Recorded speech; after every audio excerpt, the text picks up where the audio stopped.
They were all lifted up. Everybody had jobs. Everybody was doing well. We've done ventilators. They were going after me for ventilators. They thought they had us.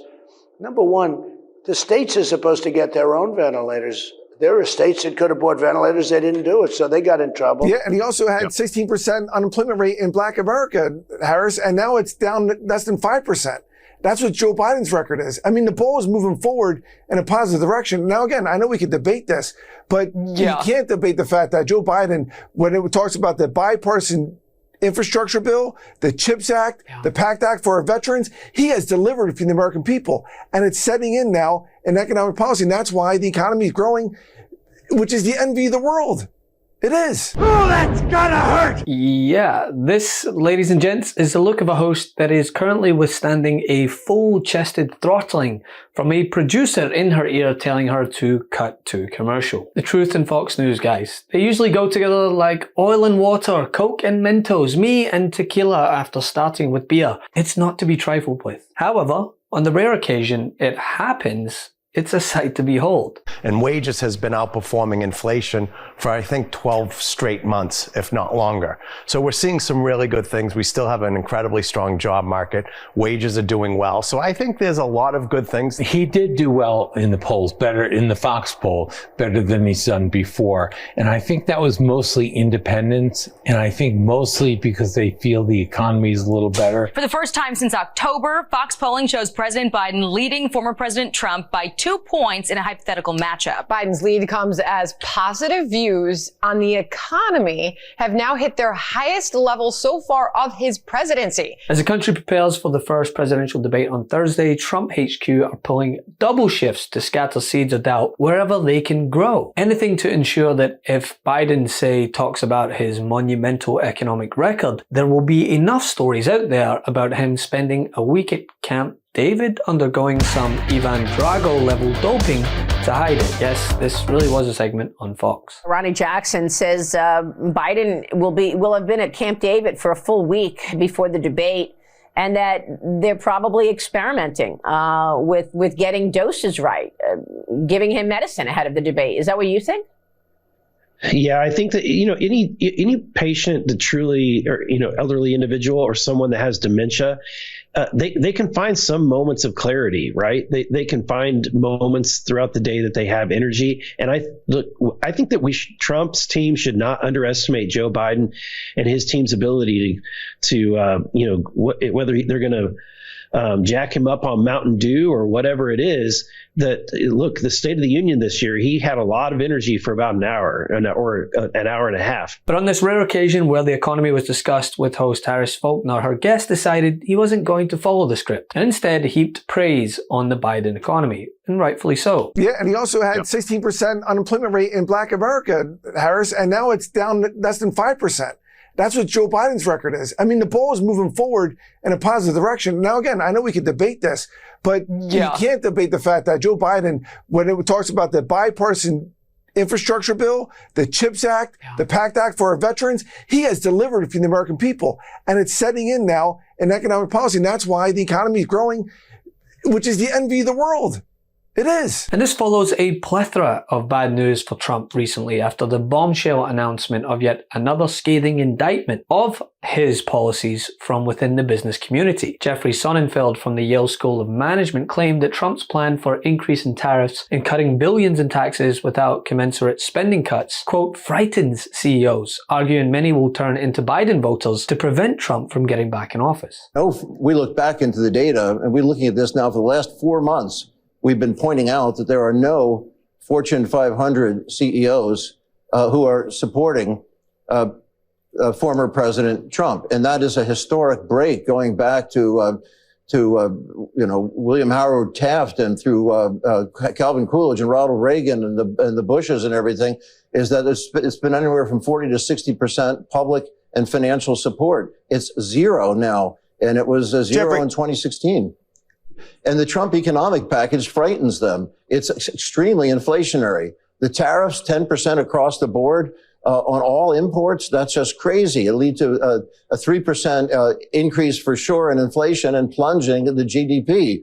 And that's before retaliatory gestures, the increase in the deficit. He wants to cut $5 trillion of taxes with no commensurate cut in expenditures.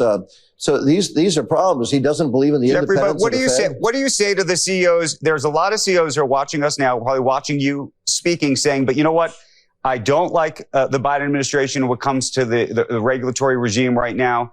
I worry about the tax policy and what's going to happen if the Trump taxes roll off in 2025 and what that debate looks like. I mean, there are folks, as you said, 70% of the CEO community, Republicans.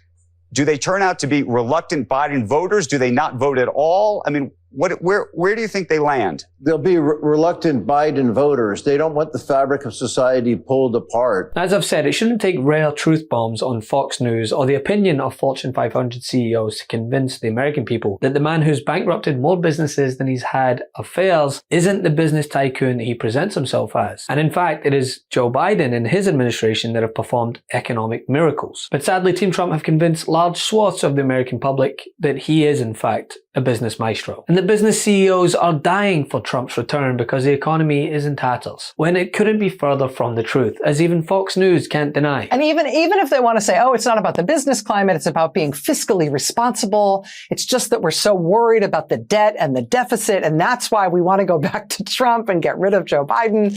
I mean, tell me what the rationale is there in reality. Tell me what the rationale is. Because the Committee for a Responsible Federal Budget, one of these nonpartisan fiscal watchdog groups, put this out today, which kind of puts a fine point on it, right? That's who added what to the debt when you compare Trump's term in office with Joe Biden's term in office. And no, you can't blame COVID. They actually break out the COVID spending. That's the bit in the lighter red color there. So yes, Donald Trump and Joe Biden both spent on the pandemic. They had to. But even if you wipe that out, Trump added trillions more to the debt and the deficit than Biden did, regardless of COVID. And maybe you don't particularly care about the deficit and the debt, but business guys almost always say they do. And so what's the rationale along those lines for supporting Trump over Biden?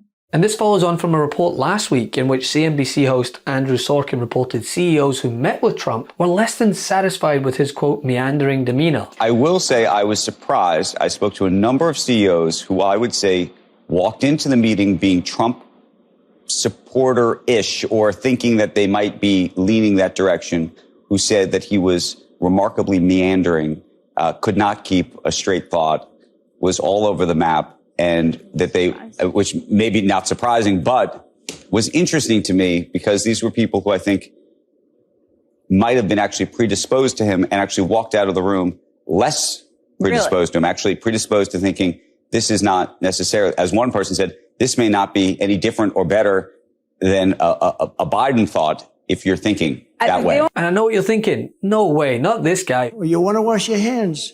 You turn on the water and it goes drip, drip. The soap, you can't get it off your hand. So you keep it running for about 10 times longer. You're trying. The worst is your hair.